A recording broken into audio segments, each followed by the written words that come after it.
21শে ফেব্রুয়ারি 2026 শনিবার আন্তর্জাতিক মাতৃভাষা দিবস। প্রিয় দর্শক, আপনারা দেখছেন STSP নিউজ বাংলা। আমি আপনাদের সঙ্গে অনির্বাণ। লিখেছেন বাসুদেবপুর বিদ্যাসাগর বিদ্যাপীঠের সদ্য অবসরপ্রাপ্ত প্রধান শিক্ষক সম্মানীয় তারা শঙ্কর দাস বৈরাগী। ও গানটি সুর দিয়েছেন আমার বাবা কবি স্বপন কুমার মান্না। 21-এর ভোরে শিশির ভেজায় পান, রাঙা সূর্যের হাসি নিয়ে করে খেলা। নীরব শহরে আজও শুনি সেই শপথ, মাতৃভাষার ধ্বনি তোলে সারা বেলা। আজও ছুটে চলে 21-এর জয়রথ, লক্ষ কণ্ঠে মুখরিত রাজপথ।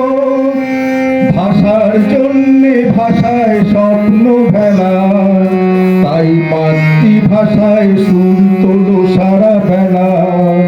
21-এর ভোরে শিশির ভেজায় পথ, রাঙা সূর্যের হাসি নিয়ে করে খেলা। নীরব শহরে আজও শুনি সেই শপথ, মাতৃভাষার ধ্বনি তোলে সারা বেলা। আজ মাতৃভাষা দিবস। এই মাতৃভাষা দিবস পালনের উদ্যোগে আছে ঘাটাল মহকুমা তথ্য বিভাগ। তো আমরা পেয়েছি এই তথ্য অফিসের তথ্য আধিকারিককে। তার কাছ থেকে আমরা এই মাতৃভাষা অনুষ্ঠান কেন করা হলো সেই বিষয়ে বিস্তারিত জেনে নেব। স্যার, আপনার নাম? আমার নাম অসিত ঘোষাল, মহকুমা তথ্য সংস্কৃতি আধিকারিক, ঘাটাল।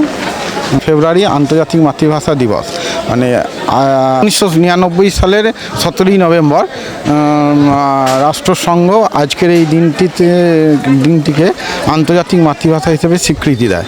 তার উদ্দেশ্য ছিল যে প্রত্যেককে তার নিজের মাতৃভাষাকে সম্মান জানানো এবং মর্যাদা দেওয়া। এই উপলক্ষেই এই দিনটিকে পালন করা হয় পৃথিবীর বিভিন্ন দেশে। হ্যাঁ, আজকেও আমরা এখানে বড় শিমুলিয়া শহীদ ক্ষুদিরাম স্মৃতিরক্ষা সোসাইটির মঞ্চে আমরা আজকে এই অনুষ্ঠান করলাম। সেখানে আমরা কবিতা পাঠ, আবৃত্তি, আলোচনা সভা এবং নাচের মাধ্যমে আজকের দিনটিকে আমরা উদযাপন করলাম। আমরা তথ্য আধিকারিকের কাছ থেকে আজকের যে অনুষ্ঠান সম্পর্কে বিস্তারিত জানলাম।